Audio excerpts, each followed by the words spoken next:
सीलन मुझे समझ नहीं आया कि सीलन कैसे ये एलर्जी ट्रिगर कर सकती है आपकी।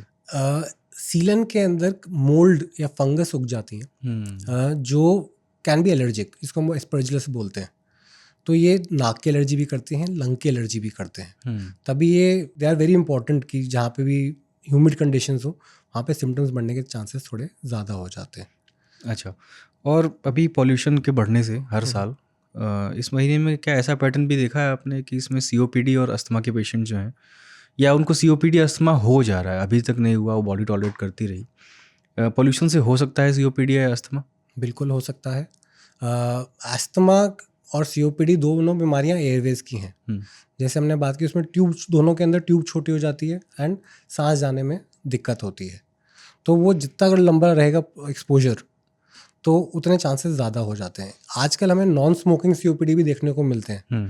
पहले हम बात करते हैं जो स्मोकर्स हैं उनमें ही सीओपीडी होता है, बट आजकल क्योंकि इतना पोल्यूशन है एंड इतने एनवायरमेंटल ट्रिगर्स हैं, उनसे हमें नॉन स्मोकिंग, जिनको स्मोक नहीं भी करते, उनमें भी सीओपीडी और अस्थमा देखने को मिलता है।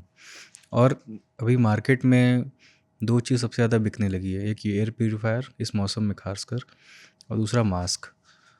मास्क सर कौन सा पहने, और क्या एयर प्यूरीफायर हमारे लंग्स को फ़ायदा कोई पहुंचाता है इस पॉल्यूशन से बचने के लिए? पहले हम मास्क की बात करते हैं। मास्क प्रेडोमिनेटली 3 टाइप के आते हैं। एक तो है जो कपड़े का मास्क, आजकल सब आउट ऑफ फैशन पहन रहे हैं, इसमें अलग डिज़ाइन बने होते हैं। वो प्रेडोमिनेटली ज़्यादा चीज़ें रोक नहीं पाते जितने डस्ट पार्टिकल्स को।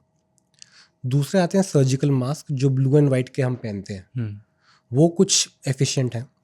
एंड सबसे स्ट्रॉन्ग होते हैं N95, जो कॉनिकल मास्क हैं या दूसरे शेप्स में आते हैं। अब N95 का क्या मतलब है? What does 95 mean? 95 मतलब 95% पार्टिकुलेट मैटर को रोकेगा, 100% वो भी नहीं है।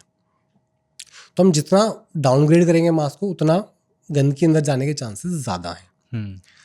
तो क्या है कि अगर हम छोटे मास्क लेते हैं तो हम प्रोलॉन्ग पहन सकते हैं। N95 अगर आपको काफ़ी देर पहनना पड़े तो वो ट्रबलसम भी होता है, पेशेंट को मुश्किल लगता है पहनना। दूसरा, उसके अंदर एक प्रॉब्लम आती है, जो चीज़ गंदगी को बाहर आने से, अंदर जाने से रोक रहा है, वो जो हमारी कार्बन डाइऑक्साइड हम सांस में छोड़ रहे हैं, उसे भी तो बाहर निकलने से रोक रहा है। तो हम सांस में वही कार्बन डाइऑक्साइड जो हमने छोड़ी है वो लेते रहते हैं। तो इसलिए इट इज़ नॉट एडवाइजेबल कि हम वो जो N95 है बहुत देर तक पहने। अगर यूजुअली मैं अपने पेशेंट्स को बोलता हूँ, अगर 1 घंटे से ज़्यादा की ज़रूरत पड़ती है आपको पहनने की, तो N95 मत पहनो। थोड़ी देर के लिए एक्सपोजर हो रहा है N95, लंबा एक्सपोजर हो रहा है, काफ़ी देर तक पहनना है तो सर्जिकल पहनो।